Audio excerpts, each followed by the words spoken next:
Alors, Bouscotte prendra l'affiche à l'antenne de Radio-Canada le 14 janvier à 8 h du soir. Mais avant d'y arriver, on va parler un petit peu de cette télésérie avec Victor Lévy-Beaulieu. On va régler une chose pour commencer, Victor. Il y a quelques semaines de ça, on a reçu ici à cette table Jacques Pelletier, qui a fait un livre fort intéressant sur toi. Vraiment un essai exceptionnel où il dit que tu es le plus grand écrivain. En tout cas, il n'y a pas une qualité au monde que tu n'as pas. Mais, dit-il, lorsque tu écris des téléromans, c'est quelque chose de mineur dans ce que tu fais. J'aimerais que tu nous donnes ta réflexion là-dessus. Bien, je ne considère pas ça comme mineur, en tout cas pour moi, ne serait-ce que pour le temps qu'on y passe. Je pense pas qu'on y passerait autant de temps si on considérait ça comme un art mineur. Mais c'est certain que la plupart des critiques, j'appelle les critiques littéraires, les chroniqueurs littéraires, ont un point de vue assez péjoratif sur le téléroman et sur ceux qui le font. Mais moi, je considère que le téléroman permet à un auteur, comme moi en tout cas, d'occuper un espace qu'autrement il n'occuperait pas. Moi, je suis du côté de Jean-Paul Sartre qui a dit il faut occuper tous les champs du discours. Et je pense que le téléroman, pour un écrivain, c'est parce que souvent les gens identifient l'écrivain au support livre seulement. Et moi, je trouve que l'écriture du 20e siècle contemporaine a beaucoup changé par rapport à ça. Au 19e siècle, oui, c'était évident que le livre, c'était le livre, mais que l'écriture s'exprimait par le médium livre ou le support livre. Mais maintenant, je trouve que l'écriture peut s'exprimer aussi bien à la télévision. Et moi, ce qui m'a intéressé dans la télévision, c'est d'essayer de voir si on pouvait faire une écriture télévisuelle, dans le sens profond du mot, c'est-à-dire que trouver des images qui sont appropriées pour la télévision, trouver des émotions, des sentiments, parce que ça, à la télévision, évidemment, comme c'est des comédiens qui incarnent un téléroman, donc c'est incarné dans ce sens-là, donc c'est l'émotion qui doit primer. Tandis que dans un roman, vous pouvez faire une grande tirade de 50 pages, si vous voulez, sur la description d'une poignée de porte. Par exemple, ça peut être très valable. M. Proust le fait, M. Mallarmé le fait, puis c'est très beau à lire, c'est très bon. Tandis qu'à la télé, il faut trouver une façon d'écrire qui soit typique de la télévision. Mais est-ce que tu crois réussir à faire passer à la télévision des choses aussi profondes et qui te sont aussi importantes que tu y parviens à travers tes livres? Moi, je pense que oui. C'est-à-dire que quand je regarde les téléromans que j'ai faits, parce que depuis Race de monde, qui date de 77 ou 78 jusqu'à maintenant, bon, par exemple, dans Montréal PQ, moi qui est un téléroman dont je suis très content, je ne sais pas si les gens ont été contents de le voir. Moi, j'ai été content de l'écrire parce que dans Montréal PQ, il y a eu des choses qu'on n'avait pas faites ou très rarement dans le téléroman, comme par exemple les rêves. Bon, vous savez, dans les téléromans, généralement, à cause du temps dont on dispose et tout ça, c'est trop coûteux de faire des rêves. Alors, on a plutôt tendance à faire parler les gens, dire « sais-tu à quoi j'ai rêvé cette nuit? » Mais dans Montréal PQ, on est arrivé à faire quelque chose où les rêves, on les voyait. Alors, le gars se réveillait pas en disant « Tabarnouche, as-tu vu à ce que j'ai rêvé? » C'est effrayant, mais on voyait le gars en train de rêver ou la fille en train de rêver. Ce qui a donné, je trouve, moi, de très, très belles choses. Quand les gens m'ont dit, même un de mes réalisateurs, il me dit « Voyons, on peut pas faire un rêve de même. Les gens vont trouver ça irréel, complètement parti, éclaté. » Mais j'ai dit « C'est ça un rêve. Quand tu rêves, c'est irréel. Tu rentres dans une surréalité. » Et souvent, les gens ont tendance à pas voir ça. Et je trouve que c'était très beau. Je me souviens d'un rêve que faisait Victor Thioli à propos de Mme Félix, où c'était complètement parti, et c'était très beau. Je me souviens d'un autre rêve où il y avait même des rats. On voyait des rats parce qu'on avait fait venir des rats en studio pour faire le rêve, et les rats se promenaient partout. Et c'était très beau, très bien réussi, j'aimais ça. Et ça avait un côté, oui, surréel. Et je trouve que la télévision...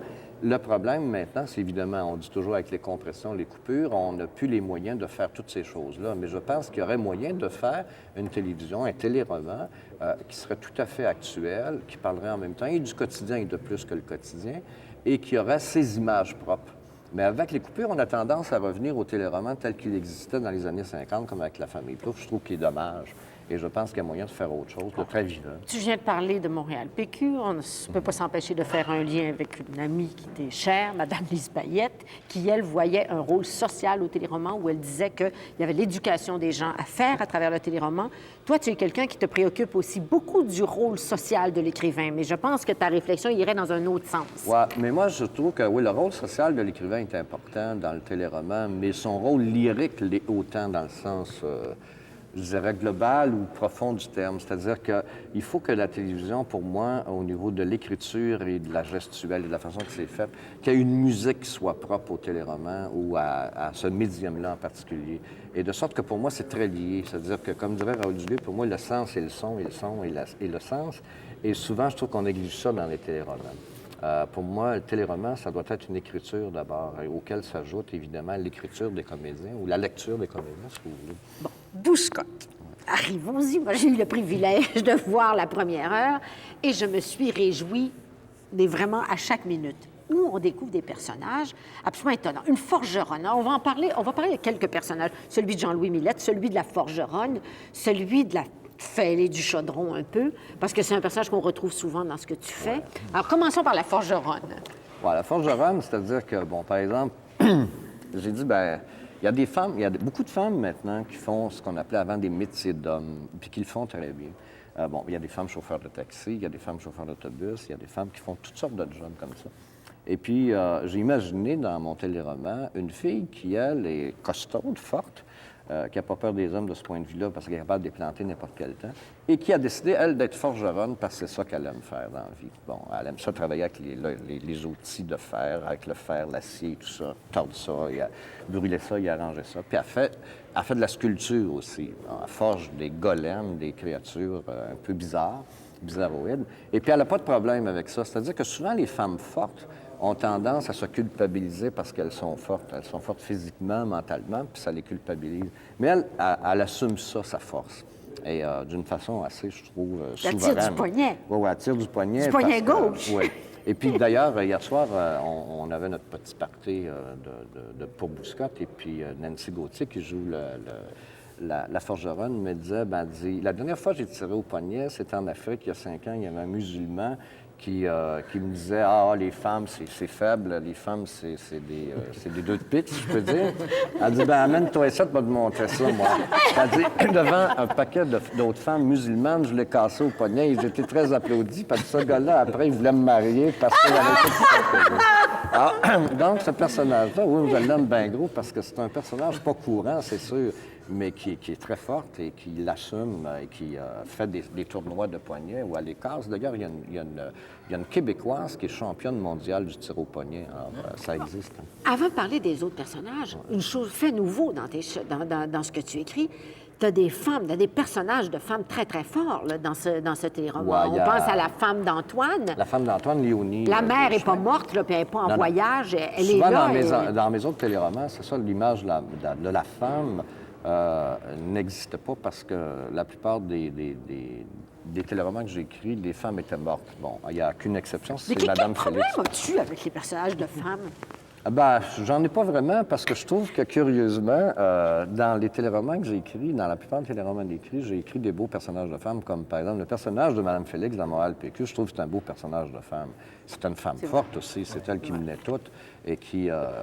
donc j'en ai écrit. Mais dans Bouscotte, il y a le personnage de Léonie qui est une femme très, je dirais, très moderne, très libérée, parce que son mari a une maîtresse, puis au vu et au su de tout le monde, puis ils vivent quand même ensemble, ils font un mariage de raison ou un couple de raison, et c'est elle qui est vraiment... c'est pas une deux de pique, comme dirait l'autre non plus. Alors, parce que ces femmes-là existent aussi, qui existent à Montréal, existent en région. Et c'est en même temps des femmes d'affaires, des femmes de tête et tout ça. Et, bon, il y en a une qui est un peu fêlée, là, encore aussi. Oui, c'est-à-dire c'est la Marie-Victorienne. Bien, évidemment, hein, quand on marie, comme dirait dans l'histoire, un pédaleur de vieux chaudron, c'est-à-dire un brocanteur qui est en même temps témoin de Jéhovah, bien, déjà, on s'imagine que la pauvre fille, elle doit avoir quelque chose, un problème quelque part. Bon, mais ça, je l'ai fait dans tous mes téléromans. Ça, j'y tiens. Dans tous mes téléromans, depuis Race de monde, il y a toujours eu une personne un peu fêlée du chaudron ou fragile, disons plutôt fragile. Bon, dans Race de monde, c'était Colette qui était jouée par Mireille Desglands, qui était paraplégique. Dans Montréal PQ, c'était Orise. Bon, il y en a toujours eu un. Bon. Et puis, j'y tiens à ça parce que je trouve que c'est... j'ai regardé le téléroman parce que je l'ai montré à ma mère, les premiers épisodes, pour voir. Puis ma mère a regardé ça, ce personnage-là. Bon, donc, je me suis inspiré d'une de mes tantes qui était un peu de même, bon, encore plus fragile que ça, je pourrais dire. Puis ma mère a dit curieusement, je pense qu'il y en a encore bien du monde de même, qui existent, qui sont comme ça, qui sont très fragiles, qui sont restés avec quelque chose de leur enfance. Le mari est là, ça va, puis le mari s'en va, tout Puis se c'est déglingue. drôle parce que ce personnage-là, moi, je le trouve, moi j'aime bien ça, ce personnage-là aussi, parce que quand son mari est là, elle n'a aucun problème. On pourrait considérer que c'est une fille absolument normale, elle fait tout dans la maison, elle fait tout à l'extérieur, elle est autonome. Bon. Mais dès que son mari disparaît, tout casse, tout pète, tout brise, et puis, oups, c'est le drame sans nom. Et il y a des gens, même, au fond, ce que j'appelle des dépendants affectifs là, vis-à-vis une seule personne. Il y en a de même, il y en a plein. Alors moi, je l'écris de cette façon-là parce que je trouve que de cette façon-là, ça les condense toutes dans la même personne. Et puis, ça fait un personnage, je pense, qui est d'ailleurs fabuleusement joué par Christine Bellier. C'est très, très beau, la façon qu'elle a de le... C'est quasiment ma tante. Quand je le vois à la TV, je disais, hey, c'est ma tante où j'allais, ma marraine, qui était tellement empoignée qu'on arrivait dans la maison, puis dès qu'on touchait une poignée de porte, elle se levait avec un linge pour aller essuyer la poignée de porte, parce que c'était les microbes, c'était les bactéries, c'était les virus, je sais pas trop quoi. Bon, alors sa manie, c'était ça. Dès qu'elle était poignée, elle frottait. Ma tante Alice, chez nous. Bon, arrête de frotter, On en a assis-toi, tous fais ça. quelque chose. Mais non, dès qu'elle était nerveuse un peu, il fallait qu'elle frotte. Bon. Alors, je me suis inspiré un peu de ça pour ce personnage-là. Alors, Victor Lévy-Beaulieu, merci. Et on va vous présenter, en guise d'avant-goût, quelques images du téléroman Bouscotte qui va prendre l'affiche le 14 janvier à 8 h. Alors, voici la forgeronne dont il était question. Ben, c'est peut-être pas le meilleur moyen. Pour dégriser quelqu'un d'un coup, il n'y a pas de médecine qui soit plus efficace. Regarde-moi ça. Qu'est-ce que c'est ça? Comment ça se fait qu'il mouille de même? Dans ta tête qui mouille puis pas ailleurs. Puis avant que je me fâche pour tout bon, c'est le temps que tu le comprennes. Et là?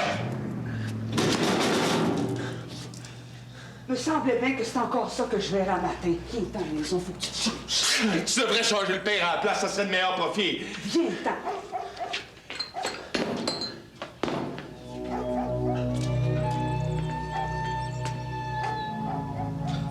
Un petit lundi tranquille. J'imagine que ça serait trop demandé.